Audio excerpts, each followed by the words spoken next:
तो आप सुन रहे थे राजा के भाई को इस वक्त, और राजा के भाई यहाँ पर जिस दरवाजे के सामने खड़े थे उस दरवाजे के ठीक पीछे है सोनम के भाई, और सोनम के भाई इस वक्त बात कर रहे हैं। आप कह रहे हैं आप एक बार सोनम से मिल लूं, उसके बाद मैं तय कर पाऊंगा। मेरे को यूपी पुलिस ने मिलने नहीं दिया सोनम से। रात को 10:30 बजे मेरी मुलाकात उनसे हुई है, वो भी 2 मिनट के लिए मुलाकात करी, उसमें भी 25 पुलिस वाले थे। मैं उनसे कोई आंसर क्वेश्चन नहीं कर पाया। क्यों करवाई आप हत्या, क्यों करवाई, हत्या क्यों करवाई? इसका भैया अगर मुझे अनुभव होता तो मैं वहाँ राजा के भाई चीजों को मुझे अनुभव नहीं है हत्या। राजा के भाई ने बोला है कि उसने शादी से पहले ये कहा था कि अगर मेरी शादी हुई तो इसका अंजाम बुरा होगा। ये आप सोनम की माँ से ये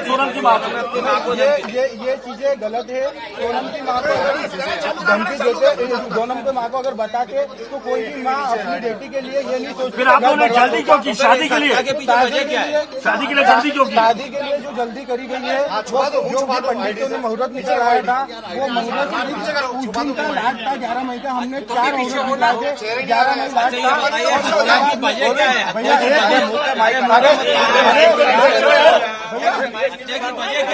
आप समझिए, मैं आपको प्रॉपर आंसर देने आया हूँ और आप मेरे को प्रॉपर आंसर नहीं देने दे रहे हो। आप और आगे एक्स्ट्रा चल रहे हो। तो अगर आपको जवाब चाहिए तो मेरे से।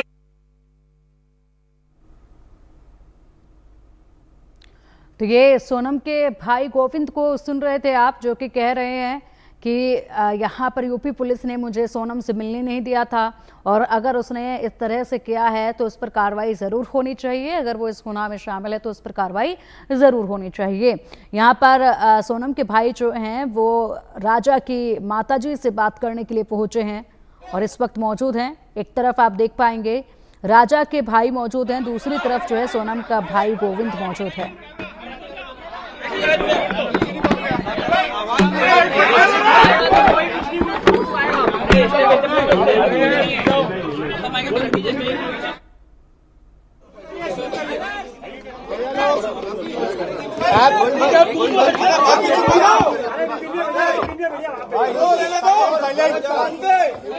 आप लोग मीडिया वाले हो या एक एक करके पूछो, एक एक करके शांति से। अब आप पहले बता घंटे का कहना की बात बता दो, पूरी बात देखिए। आपको लगभग सभी बातें क्लियर है, आप मेरे से पूछ लो, मैं आपको बताने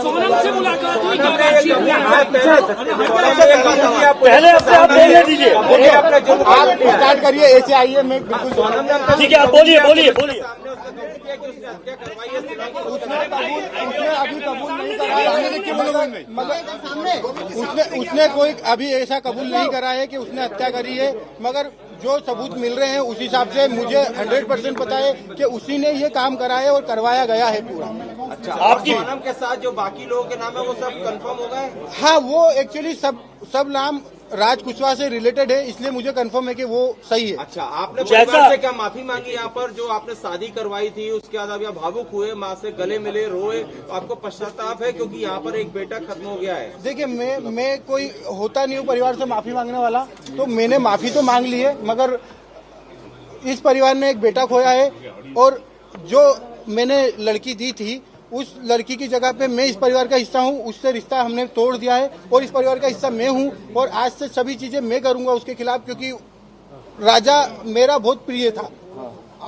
अगर सोनम दोषी है तो आप उसके लिए क्या सजा चाहते हैं? अगर सोनम दोषी है, सोनम दोषी है तो उसको है ना डायरेक्टली फांसी पे चढ़ा दिया जाए, क्योंकि जिस हिसाब से उसने ये जो प्रोग्राम जमाया है, जो भी करा है, देखिए आप लोगों से मुझे पता चल रहा है, कोई भी मेरे को खबर और कहीं से नहीं आ रही है, आप लोगों से पता चल रहा है क्या प्लानिंग करी, कैसे करी। फोटो आया है, ये ऑफिस का फोटो है, ऑफिस के अंदर का, और इसके साथ में और भी बच्चे होंगे जी। अच्छा, ये फोटो ये फोटो आपका कहना है? हाँ, ये फोटो है। अच्छा, ये बताइए आपको क्या ऐसा लगा कभी कि राज और उनके बीच में कहीं अफेयर था? क्योंकि बिना इतना बड़ा क्योंकि वो दीदी सिर्फ दिखाने के लिए बोलता था। नहीं नहीं, वो परमानेंटली हमेशा 24 घंटे सिर्फ दीदी दीदी बोलता था।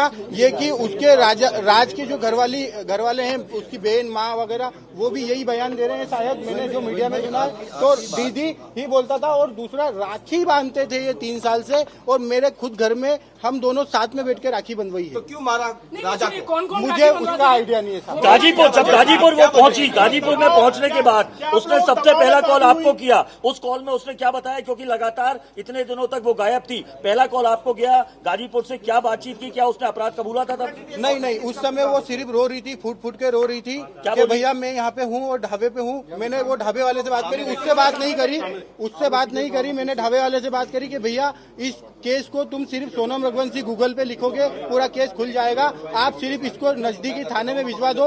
उसने बोला मैं अकेला हूँ, तो मैंने सब चीजें अरेंज करके 2-4 थाने में फोन लगाया और मैंने पुलिस को वहाँ भेज के उनको अरेस्ट करवाया। उससे 2-4 बार मेरी बात हुई थी, मगर उसमें कोई मैं ये नहीं पूछ पाया कि कैसे क्या कितने क्या हुआ, क्योंकि वो फूट फूट के रो रही थी और घबराई हुई थी। अच्छा ये बताइए, आप कल को पलट तो नहीं जाएंगे? कल आपको पलट तो नहीं जाएंगे? अभी आप मीडिया के सामने सारी बातें तो कर रहे हैं। मुझे पलटने में ऐसा कोई नहीं है। मैं सत्य के साथ हूँ और इस केस में वकील मेरी तरफ से रहेगा, इस परिवार की तरफ से रहेगा, और पहला वकील मेरा रहेगा। सोनम ने अपना जुल्म कबूल कर लिया है, अगर पुलिस ने बयान दिया है और सोनम ने कबूल कर लिया है, तो इसके पहले मैं आपसे बोल चुका हूँ कि सोनम गुनहगार है। साहब उसका अनुभव मुझे नहीं है, अगर उसका अनुभव मुझे होता तो यहाँ तक कहानी नहीं पहुँचती।